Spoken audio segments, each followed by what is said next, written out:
All right, so let's have a real quick chat about pistol iron sights in use with optics. This is a very common customer service question that we get all the time. And a lot of times I think where the confusion may stem from or where the misconceptions may stem from is because there's a lot of carryover terminology that gets used from the rifle world. And these are a somewhat different system.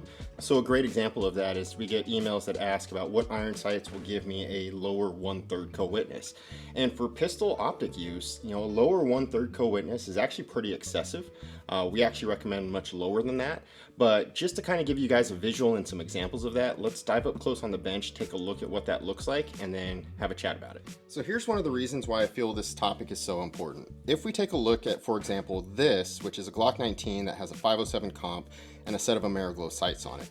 Now, if you look at the actual co-witness that's provided by those iron sights, you'll notice that it only chews up a very small portion of the bottom of the window.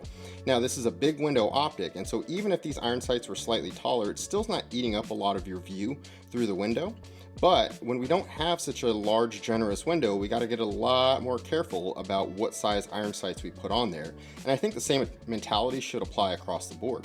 So when you get into smaller optics like this EPS carry here, and you have a smaller window to look through, that iron sight sizing becomes even that much more critical. And so if we were to really take this window size and dissect it into fractions, what would a 1/3, 1/4, or 1/5 co-witness look like if we're going to use that terminology?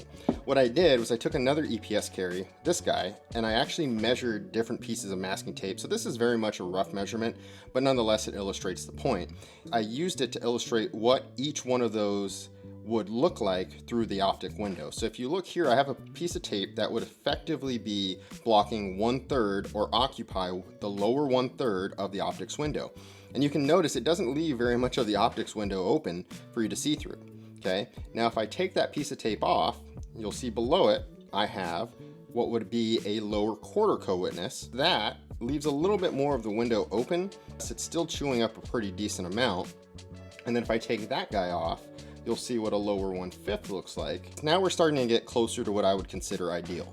But the biggest thing about that is that still, in terms of a smaller window, is eating up some of that window size. So let's talk about that real quick. In my personal opinion, this is my favorite way to set up iron sights. So if you look, these sights are just barely usable through the optic. So I don't even know how much you'd classify that in terms of like 1/5, 1/6, 1/7, 1/8. And that's where I think the terminology kind of gets a little bit confusing for people. The other thing you'll notice, and these are a set of Angry Bear sights, and I really like these because these are their JRO editions, and they're tailored very much to optic use. The rear sight profile narrows extremely to the top, so not only is it intruding into the optic window minimally in terms of vertical height, but it's also not blocking very much of the window in terms of the width of the rear sight, which to me is a massive advantage in terms of having a set of backups that don't hinder your ability to see through the optic. With pistol iron sight setups, we have to be a little bit more technical as far as when we spec these out or we have a conversation around them. So I'll give you a simple formula that I typically use in order to figure out what iron sights I'm going to use on my own setups. So a good rule of thumb is that I typically like to set the rear iron sight to where the top of it is anywhere from 40 to 100 thousandths above the rear deck height of the optic. And the rear deck height is going to be like this surface, for example, on this arm art here. Or another way of thinking about it is the bottom of the window. And that goes for either whether they're in front of the optic or behind the optic. The nice part about this is you can easily measure this. One of the best things you guys can have if you're gonna tinker with your guns is get yourself a set of digital calipers. Now, you don't need a fancy set like this. This is a set of Mitutoyos. Go to Harbor Freight, order a set on Amazon that's digital.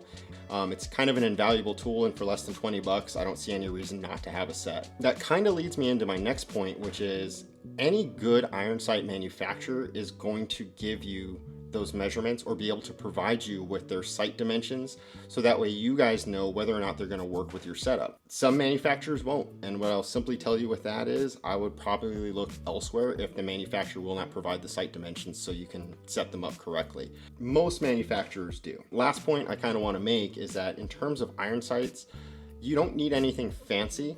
when it comes to running them in conjunction with an optic. As a matter of fact, I think the more plain, the better. The busier or the more distracting those are, it can pull your focus back to the optic or back to the pistol, when in reality, shooting a optic, you want to remain target focused. So with that being said, guys, that's it for today. Hope you guys found this useful, and I will talk to you guys in another video.